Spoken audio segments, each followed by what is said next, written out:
Everything matters because he carries that on a tennis court. The hard court is even better for him than clay. It's always down to the player if he allows it. I speak from the heart, it's my opinion. If you don't. From dominating Wimbledon in 2024 to a shock loss in Madrid and a quick exit from Monte Carlo in 2026, Carlos Alcaraz, often hailed as the world's most gifted player, has started showing some deeply troubling inconsistencies. These 3 moments reveal a young prodigy under massive physical strain, struggling to handle the heavy weight of expectations.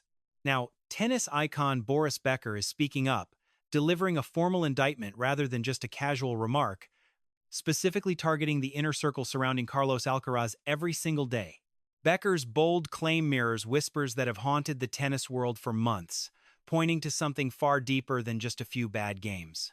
He believes that the team around Alcaraz, instead of protecting his health and future, is quietly pushing his career toward paths that serve their own personal interests first. This involves heavy sponsorship pressure, aggressive scheduling choices, and tournament entries that seem to exhaust the star rather than sharpening his actual game. Though coach Juan Carlos Ferrero usually gets the spotlight, Becker's critique goes deeper than coaching, questioning who really controls Alcaraz's busy schedule, his public image, and his entire professional future.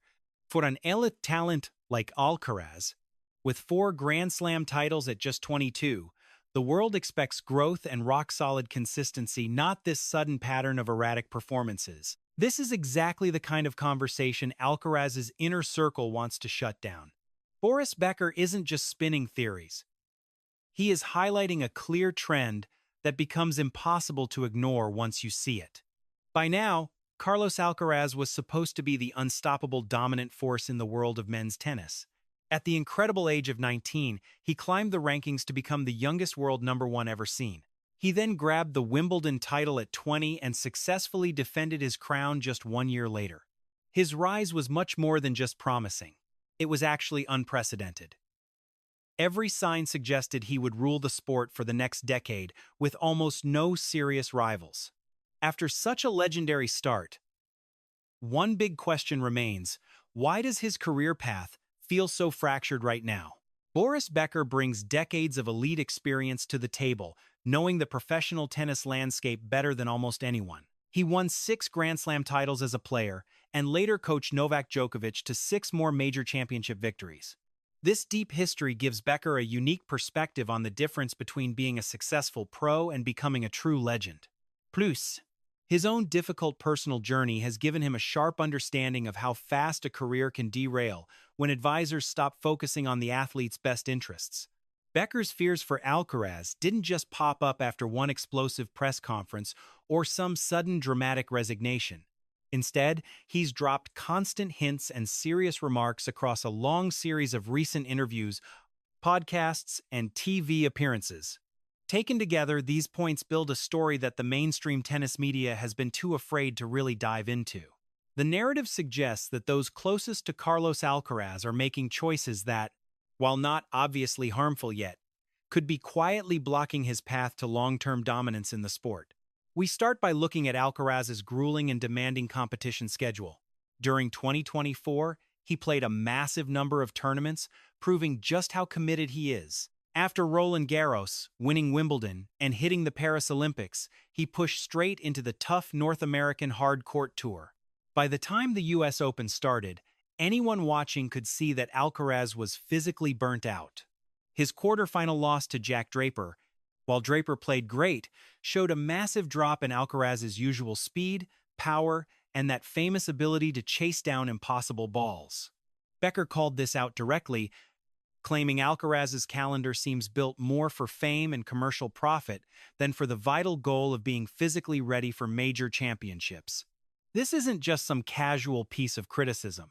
It is a heavy accusation about where the priorities lie, pointing fingers at the people making these big decisions. So, who exactly is in this powerful inner circle? Juan Carlos Ferrero is the big name here. His track record? Absolutely flawless. As a former world #1 and French Open winner, he has guided Alcaraz from the courts of Villena to the very top of the tennis world. There is no doubt Ferrero deserves massive credit for his coaching success. But Boris Becker is worried about something beyond the coaching box. This inner circle includes various managers, agents, and a massive commercial machine that is quickly formed around the rising Spanish superstar Alcaraz. Huge brands like Nike, Rolex, Wilson, and Mapfre have signed him. It is a stunning list of sponsors for a player this young. But every deal comes with strings-attached appearances, fan meets, and press. Promotional shoots and marketing events start eating into his recovery time, key practice sessions, and the peace of mind a world-class athlete needs to stay at the very top of their game. Becker knows this world inside out because he lived it under the brightest lights. Throughout his own legendary career, he admits that money often forced decisions that, looking back, were not the best for his growth as a player. He has been incredibly honest about the mistakes he made back then. So, when Becker looks at Alcaraz's schedule flying between continents for exhibitions and sponsor events, while trying to win a Masters 1000, he sees a dangerous and familiar pattern. The 2025 season made these fears feel more real than ever. Alcaraz started the year on fire, winning the Australian Open in a final that showed off every bit of his world-class talent, his incredible speed, his deep bag of tricks, and his iron will under pressure. It looked like he was about to dominate the sport. But then, a strange change became very clear. Once the clay court season arrived, Alcaraz struggled. Despite being a clay specialist and a French Open champ, he looked off, and nobody could figure out why. He fell early in Monte Carlo, nowhere near the final rounds. Even in Barcelona, playing for his home fans on his favorite dirt, the results left the experts scratching their heads. While Alcaraz did fight his way to the Roland Garros final, he ultimately lost to John Roman 11 in a match where his physical fitness was clearly lacking. Watching this unfold, Becker did not hold back his sharpest criticisms. He pointed to a massive problem that needed fixing: how Alcaraz actually picks his tournaments. On the surface, you would think it is just a simple talk between a player and a coach.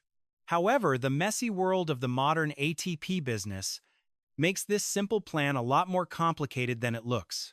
Many tournaments pay massive appearance fees, and the biggest events offer huge bonuses just to get the top names on the court. Sponsors also want their stars at the big tournaments where the TV cameras are always rolling. All that money puts a lot of quiet pressure on every decision made about the calendar. Even Ferrero has sounded a bit frustrated in interviews about how much Alcaraz is doing. He has said out loud that Carlos needs to learn how to say no sometimes. He knows how hard it is to balance time when so many people have a financial interest in seeing Carlos in the public eye. This does not sound like a coach who has total control over the schedule. It sounds like a mentor fighting against a system that he cannot really stop. Becker saw this dynamic clearly. He argued that a star like Alcaraz needs a team that shields him from the pressure of the commercial world, rather than one that just keeps pushing him into it. That one choice, he argued, will define how the rest of his career plays out. Now, let us look at the tactical side of Becker's critique, because it goes way beyond just a busy schedule. Alcaraz's style only works if he is in absolute peak physical condition.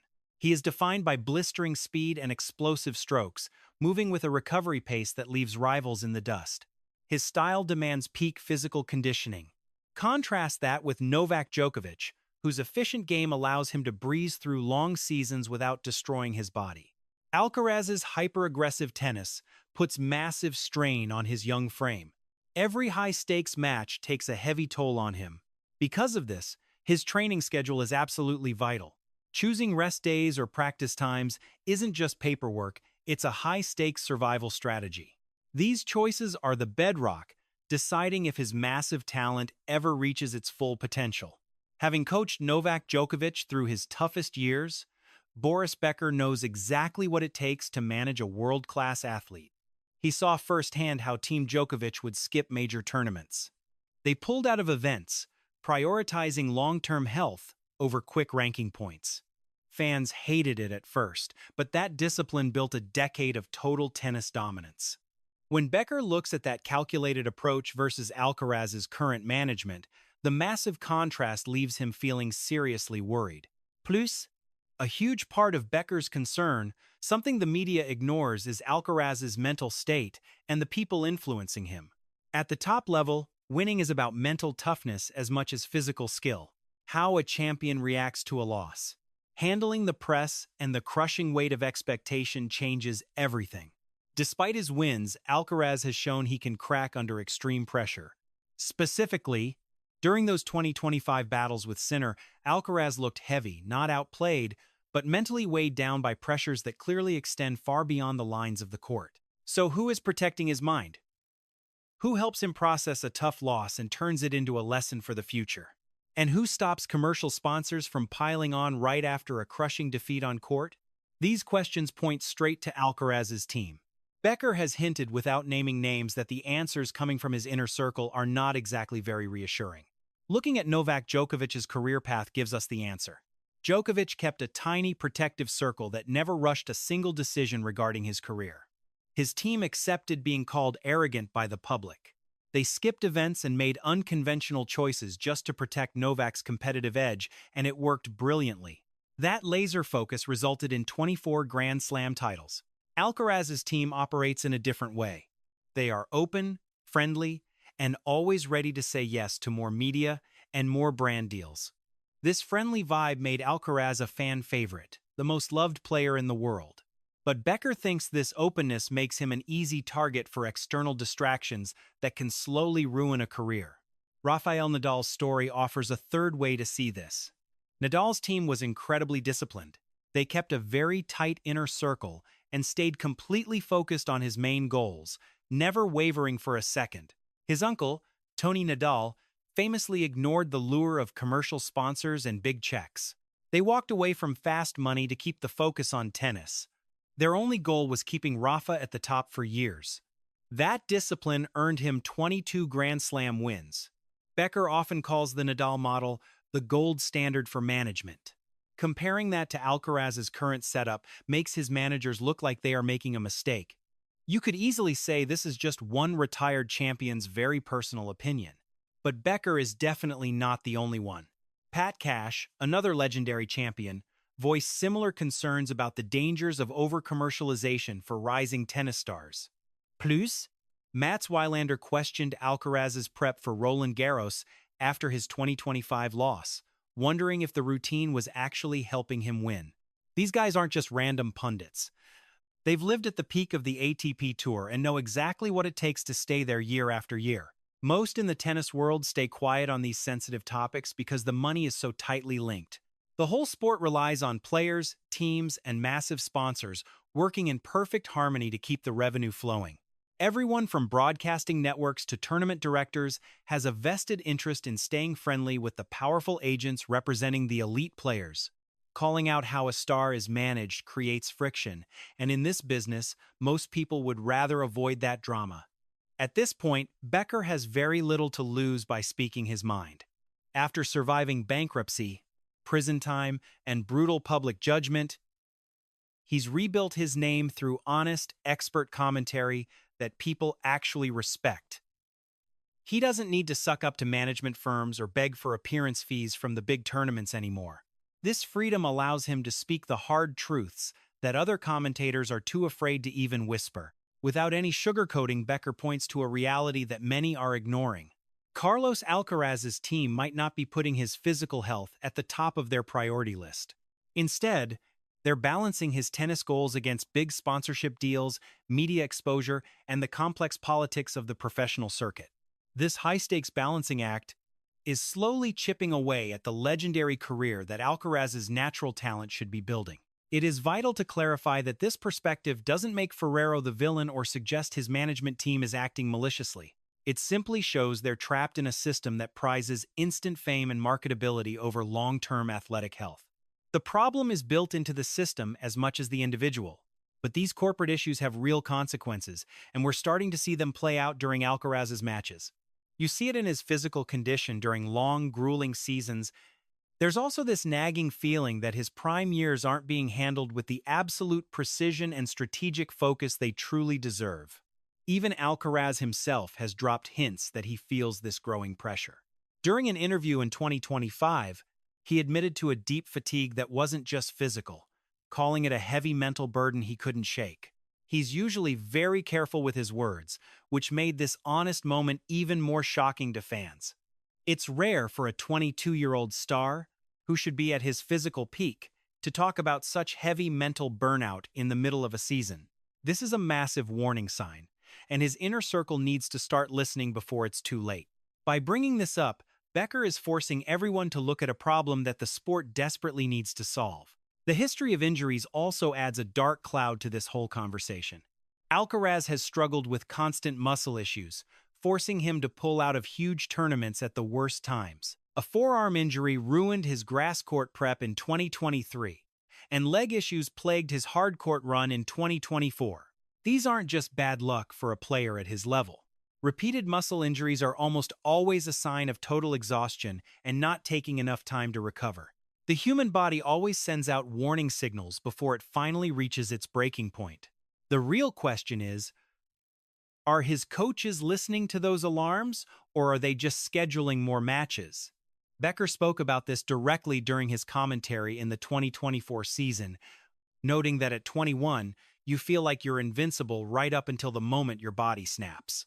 He's speaking from experience, looking back at his own legendary career.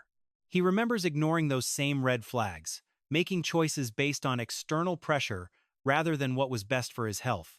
His comparison was cuttingly clear. He saw a repeating pattern, one that perfectly mirrors the current struggle facing Carlos Alcaraz. Then there is the exhibition match, circuit a lucrative world the mainstream tennis media rarely scrutinizes. Alcaraz has been headlining massive exhibitions lately, like that flashy Six Kings Slam over in Riyadh. The appearance fees are absolutely massive, but these events offer 0 ATP ranking points. Insiders say players at the Six Kings Slam walked away with tens of millions of dollars. With stars like Djokovic, Sinner, and Nadal joining Alcaraz, the money was undeniable, but Boris Becker had one very pointed question. Was flying to Riyadh for a high-intensity exhibition match across time zones, just weeks before a huge ATP Tour swing, really about Carlos Alcaraz's growth? Or was it about those taking a cut? It is a heavy question his team hasn't answered, and that silence is starting to feel very deafening today. To be fair, Ferrero never claims everything is perfect. He is surprisingly honest about the pressures on Alcaraz, but admitting it is different from fixing it. Ferrero says Alcaraz must learn to say no, but those words feel empty right now. Not when the commercial machine around him treats every big paycheck as the mandatory default. The next 18 months will define the Spaniard's whole story. Alcaraz is entering that golden window, age 22 to 25, where career moves either cement greatness or stifle it. This was exactly when Novak Djokovic made the changes that turned a great player into a legend. Similarly, Rafael Nadal's team fiercely protected him from burnout and sponsor demands, ensuring he could play for 2 decades. The winning blueprint already exists. The question is, will Alcaraz's inner circle follow that path? Or will those outside forces Becker warned about keep chasing profits at the athlete's expense? Becker isn't just predicting a downfall. He is highlighting dangerous risks doing the job he believes Alcaraz's own advisors should have been doing all along.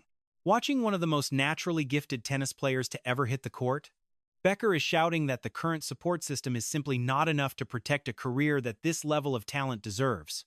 That is a serious claim. And coming from an authority like Boris Becker, it carries massive weight and demands some serious thought. Will the team actually listen now? Can his inner circle handle that much honesty today? These choices will ultimately decide if Carlos Alcaraz is the man who officially ended the Djokovic-Nadal era and reshaped tennis. He could be the greatest, or just another star who couldn't handle the heat of the spotlight. The tennis court never lies, and neither do the results. Boris Becker. Regardless of his own complex history, Boris Becker has always shown he is willing to speak the absolute truth. The big question remains, who is really looking out for Carlos Alcaraz? Looking at everything Becker documented, it seems those nearest to Alcaraz might not be prioritizing his long-term health over short-term gains. Love this kind of candid analysis?